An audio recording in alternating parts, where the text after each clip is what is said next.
Right.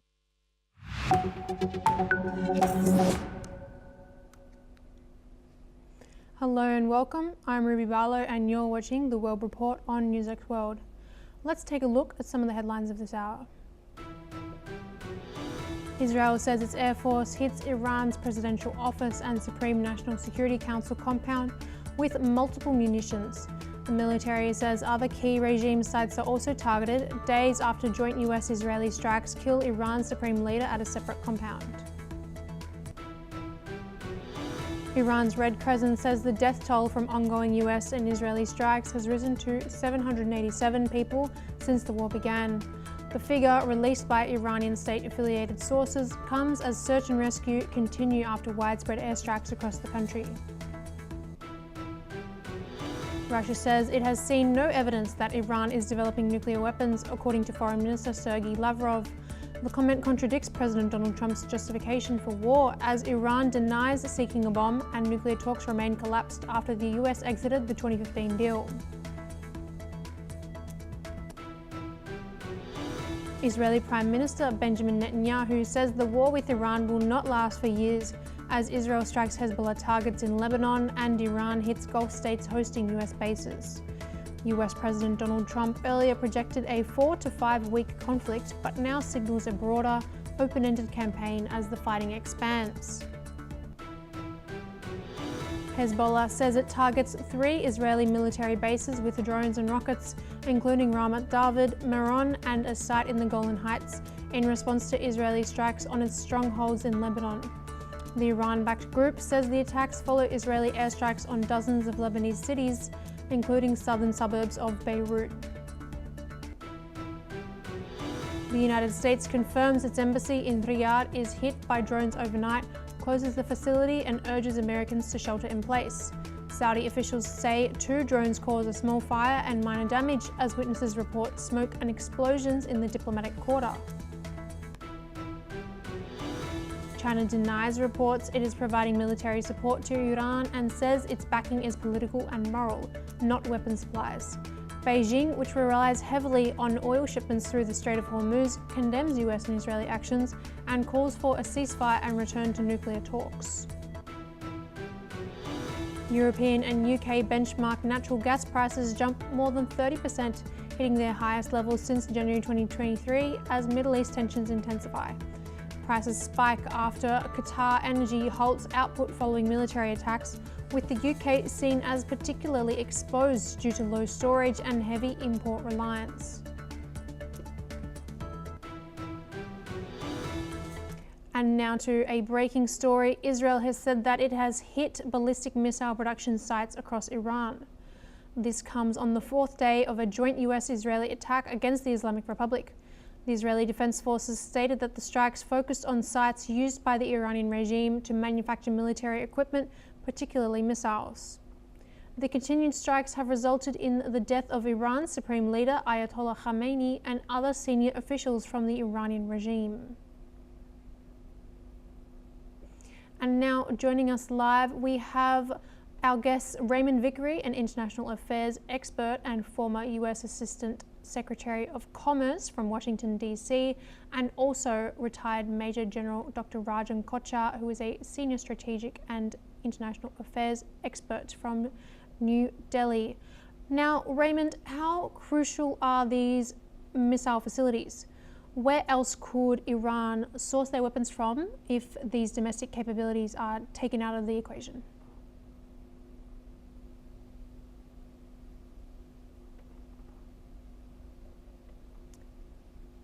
Hi there, Raymond. Thanks so much for coming on the show. First question to you, how crucial are these missile facilities? Where else could Iran source these weapons from if their domestic capabilities are taken out of the equation? Well, thanks very much for having me and allowing me to comment. It seems to me that the strong suit of Iran really is not with missiles, but is with unconventional warfare. It is, of course, important that the missile facilities are taken out, But this is not dispositive of the question of how and when peace might be restored in the Middle East. The fact is that Iran and its supporters have other means of unconventional warfare throughout the area.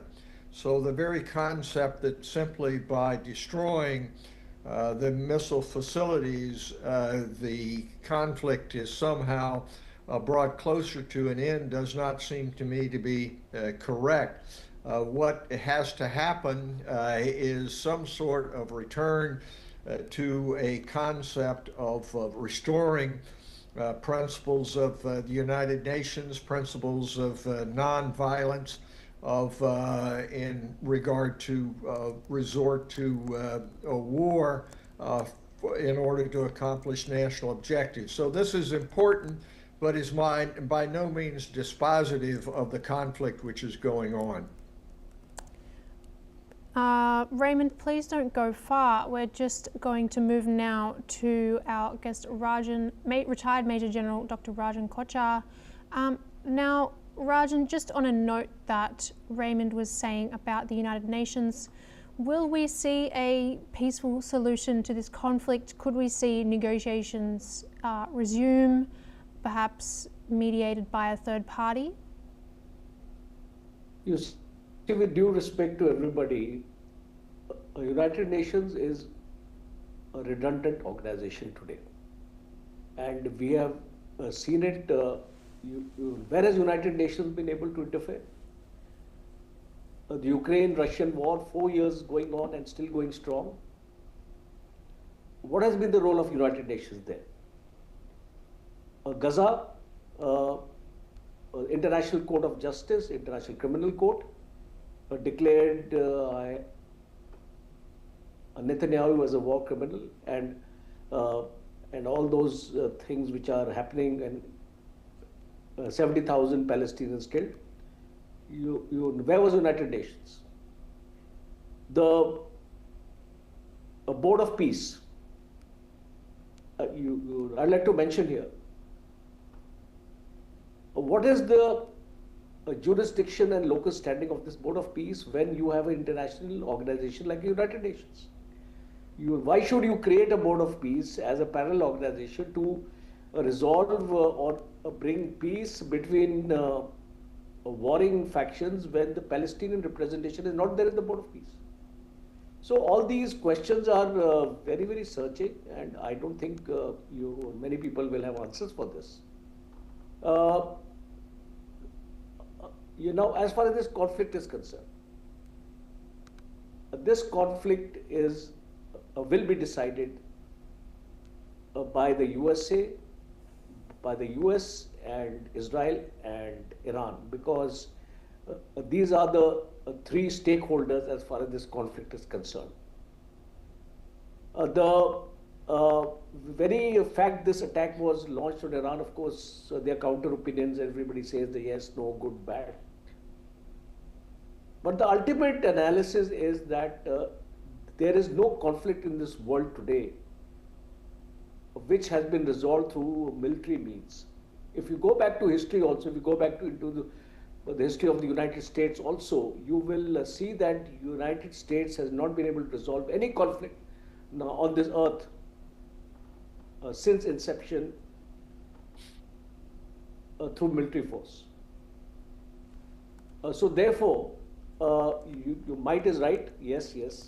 United States has the power. It has the, we talk about a multipolar world, but there's no multipolar world today. I think this definition has to be taken out from geopolitics of today. It's a unipolar world, and that unipolar world is United States. And the United States is calling the shots. Where is China and Russia in this conflict? They're nowhere. So as a student of geopolitics, what I understand from this entire episode is that whatever punitive action you have taken against Iran, will it lead you to an end state. And what is the end state today?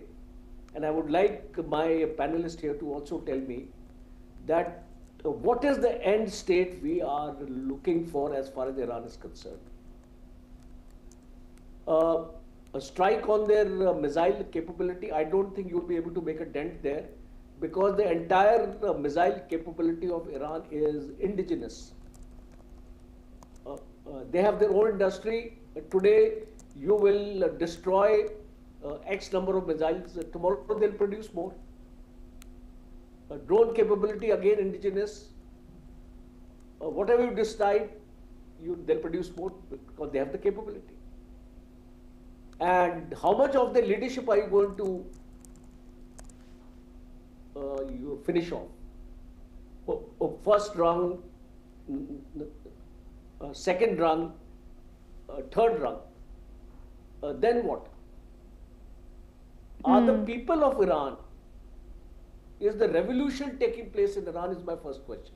Because unless that revolution takes place, or this sense of change, as we call it, erupts in Iran, I don't think there will be any difference even after 4 weeks of war. And last point is, what is the economic impact of this war? This entire world has been shaken up. The entire ecosystem of supply chain has been shaken up.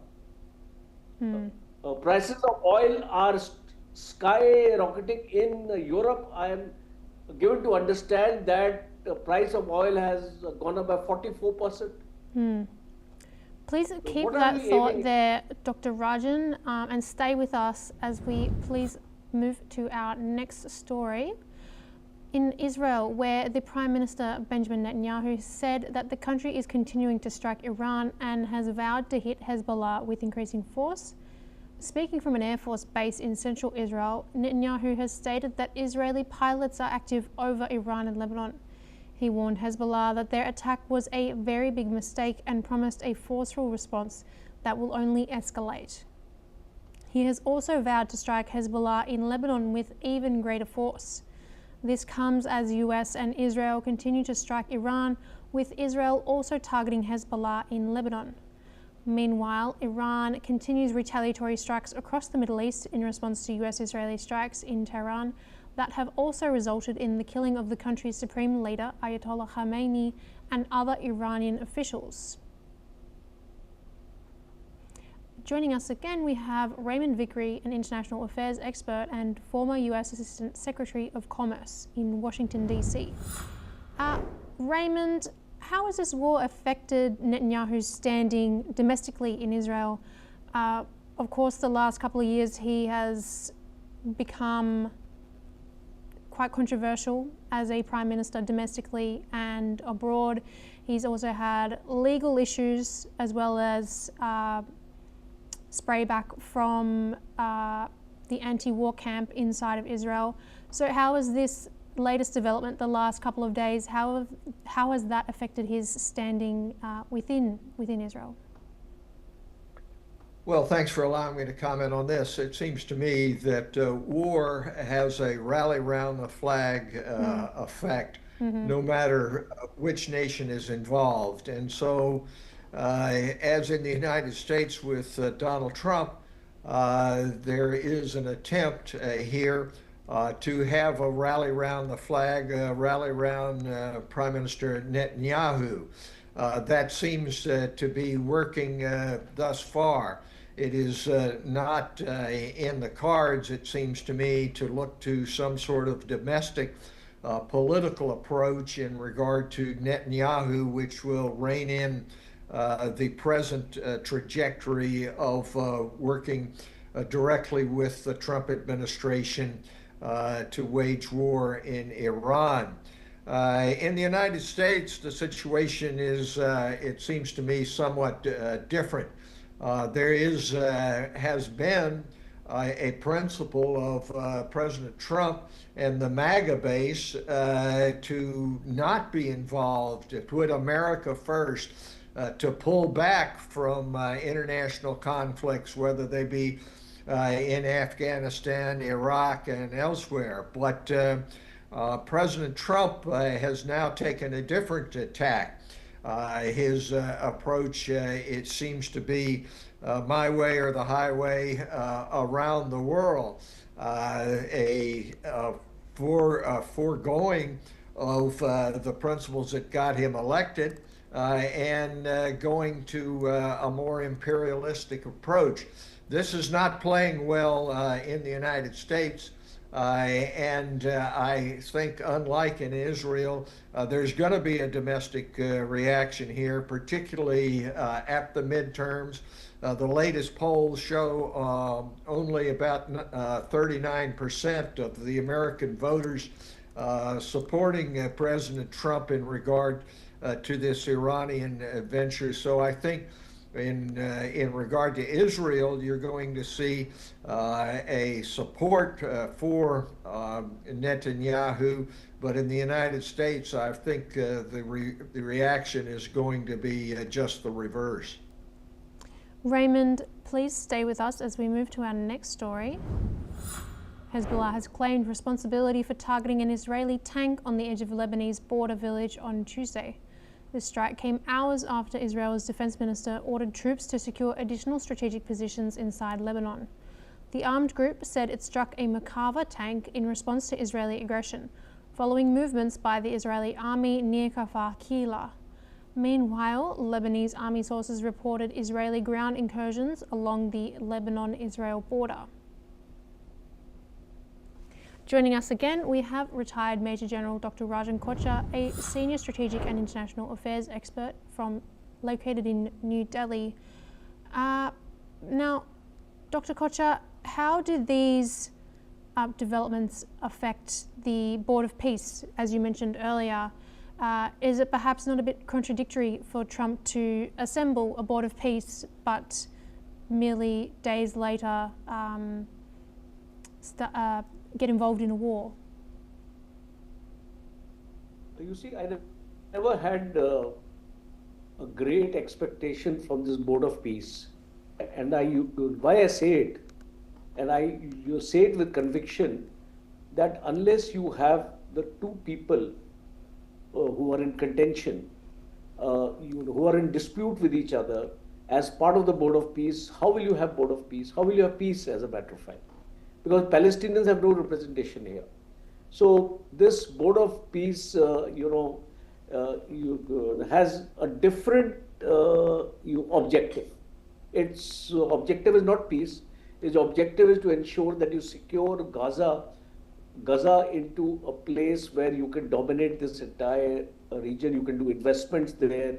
You can bring in industries there, and you can do all. Because it is rich in resources, oil, gas, energy, things like that.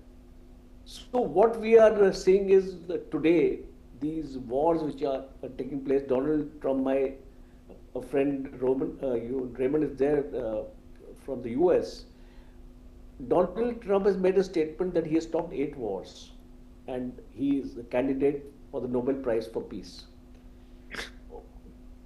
Now I want to ask, now the 9th war, has it been stopped or has it been started with Iran? So, all those 8 wars will go down the drain now because of this kind of a thing. And you specifically asked me about Lebanon now. I'll go back to the Lebanon issue. You see, now Netanyahu is sensing an opportunity because Hezbollah was to carry out a preemptive strike now, because we are told in one of the airports which is bordering on the Lebanon border onto the Israeli side, a drone attack had taken place about a day back, and therefore the villages across the border on the Lebanon side, there have been intrusions by the IDF there to kind of dominate that area, so that no incursions take place in Israel, because there is a fear as far as Netanyahu is concerned, that Hezbollah is going to activate this border. And I think that's why these preemptive strikes have taken place there, to ensure Hezbollah is not becoming a problem for them on this border. Because how will Iran strike? Because you see, what is the power of Iran today? The power of Iran is in missiles, and it's in this axis of resistance, Hezbollah, Houthis, and of course Hamas has been decimated to a large extent. So that is the reason we are seeing this skirmishes taking place on the Lebanon border. And my last question is that, and I will repeat it also here, that what is the end state we're looking at this war? Because so whenever we start a war, it's very easy to start a war, but very, very difficult to finish it. Your Operation Sindoor, I'll give you a small example of Operation Sindoor. The war was started by India, the war was finished by India after 4 days. We saw that end state and we finished it off. Does the United States and Israel see an end state today? Because the way things are going, I think there is a bit of disarray in the reactions of the Iranians, because even after 4 days, the Iranians are fighting. And even we see all these missile attacks on Tel Aviv and all those places are taking place. So where is the might of the United States, which has ensured that in 4 days of war, they've been able to finish the missile capability of Iran, and I don't think it will happen even after another 4 days. Dr. Rajan, please stay with us as we move to our next story. Another update on Lebanon, as Israeli airstrikes have killed at least 40 people and injured 246 others over the past 2 days, according to Lebanon's health minister, Rakan Nasreddin. The strikes targeted various locations, including Beirut's southern suburbs, an area controlled by Hezbollah. The Israeli military confirmed it had targeted several Hezbollah terrorists. Among the casualties, 7 children were reported dead. Nasreddin added that private hospitals would soon be mobilized to provide emergency assistance, in addition to the efforts of state hospitals. The situation remains dire as the conflict continues to escalate. Joining us again live, we have our guest Raymond Vickery, an international affairs expert and former US Assistant Secretary of Commerce in Washington, D.C. Raymond, in the past, Israel has occupied southern Lebanon and is currently occupying the Golan Heights. Could we see a repeat of the occupation in southern Lebanon as Israel makes advances towards Hezbollah? Well, thanks for allowing me to comment on this. Yes, of course, you cannot confine a war once it starts just to the parameters that you want to have it confined in. The general has spoken to this. What happens is that there is a tendency to escalate on all sides, and what we see happening in southern Lebanon is proof of this. There is not a parameter which says you can simply go in, as President Trump has said, and bomb your way into submission and peace. That has been the history of warfare from the time of the invention of aerial bombardments. It hasn't worked in Vietnam. It didn't work in Afghanistan. It didn't even work in World War II. But what happens is that you do have the conflict spreading. Now, there's no question that the United States has moved from a posture of trying to wage peace throughout the war to one of waging war supposedly to get peace. Waging peace requires a strategy, it requires partners, and it requires principles. None of those are present in the conflict in Iran. What we see is a resort to the old-time gunboat diplomacy, if you will, that you'll be pounded into submission unless you agree to what we want to do. You know, there's no question that the United Nations is not an effective body at this point. But what is important about the United Nations approach is the principles that you don't use violence or the threat of violence in order to achieve the national aims. That has been a principle which has largely kept us from generalized war in the last 80 years.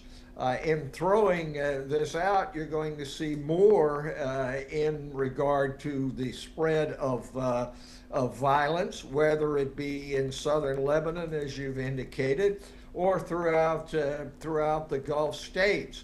And even if there is an interim stopping of hostilities, you have not created either the strategy, the partnerships, or the principles necessary to keep the peace. Raymond, please keep that thought as we move to our next story. Tragically, drone footage has shown excavators digging rows of fresh graves in Minab, Iran, as workers prepared burial sites for victims of the girls' school attack. The aerial footage showed multiple excavators working across the gravesite in Hormozgan province, with workers using shovels inside the newly dug graves. Secretary of State Marco Rubio said that US forces would not deliberately target a school, after Iranian state media reported over 160 were killed in a strike on a girls' school on the first day of the US and Israeli attacks on Iran. The reported strike took place on a girls' elementary school in the town of Minab in southern Iran. The incident has been condemned by the UN Culture and Education Agency, UNESCO, and Nobel Peace Prize winning education activist Malala Yousafzai. Deliberately attacking an educational institution or hospital or any other civilian structure is a war crime under international humanitarian law.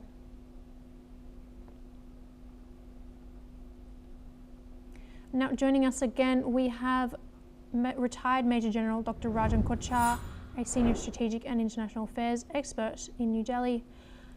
Just quickly, Dr. Rajan, have we seen a breakdown in the norms of human rights in conflict? Over the last couple of years in Gaza, we've seen multiple instances of the breaking of international and humanitarian law. Has the world changed where this has now become acceptable?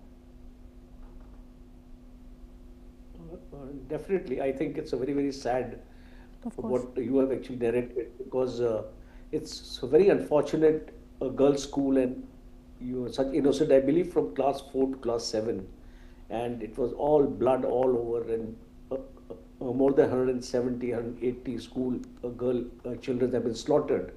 I think it is the worst thing which can happen as far as humanity is concerned, because you are fighting a war between two armies. Why are you targeting these innocent children?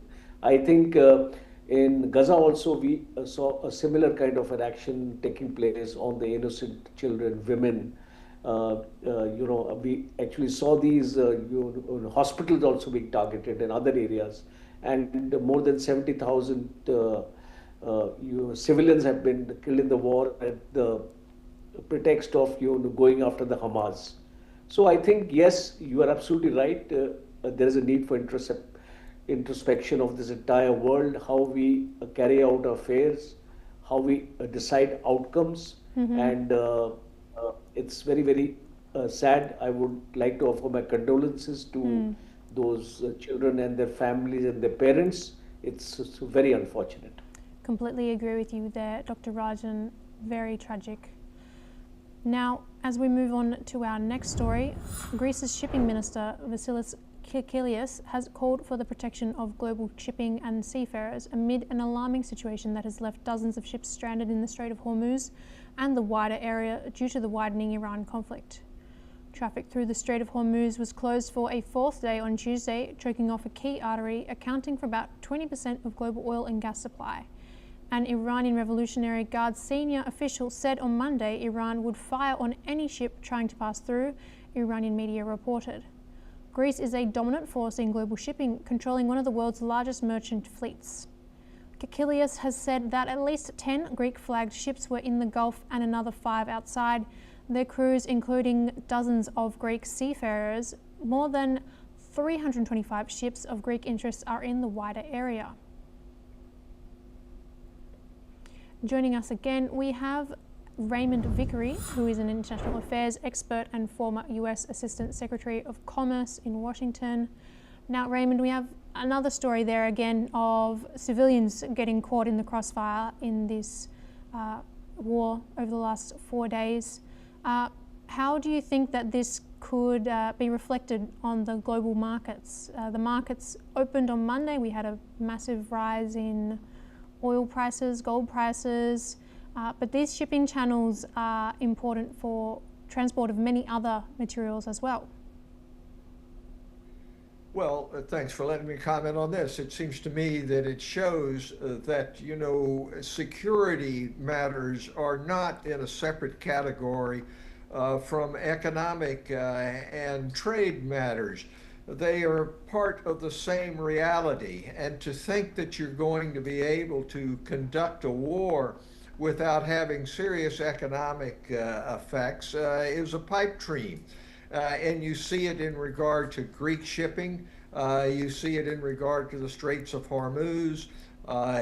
India has on board I think it's about 76 days is estimated of oil reserves. So what happens if you choke off those points of transportation for this vital commodity? And it goes on not only in regard to South Asia, but over to China as well.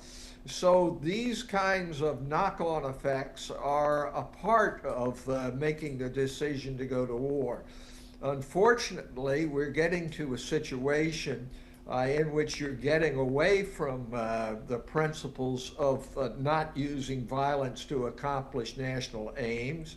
And the results are completely foreseeable, whether they be the killing of innocent schoolgirls in Iran or the stoppage of Greek shipping. Unfortunately, the international community is at this point largely standing aside from the combatants of the United States, Israel, in Iran. It is now going to be necessary, in my view, to have the nations of the world stand up for principles, for strategy, for partnership and cooperation in order to be able to restore the peace. The signs are not good. It seems to me that what you see is what we've seen in the United States in regard to President Trump.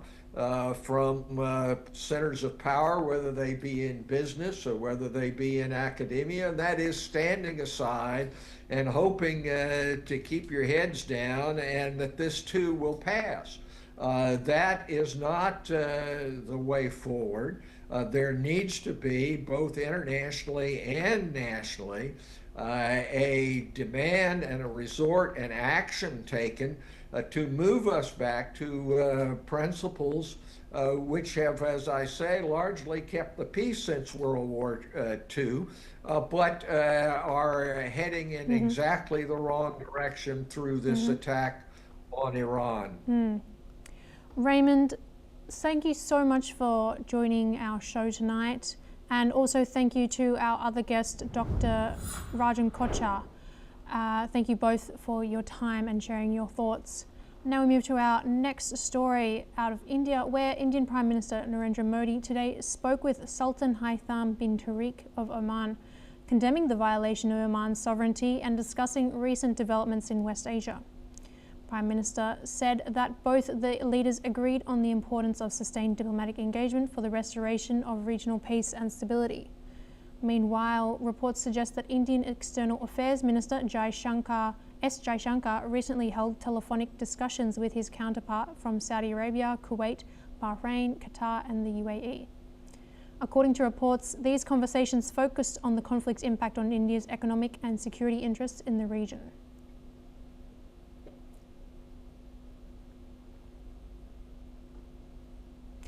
And that's all that we have time for. Keep watching NewsX World for more news updates from around the world.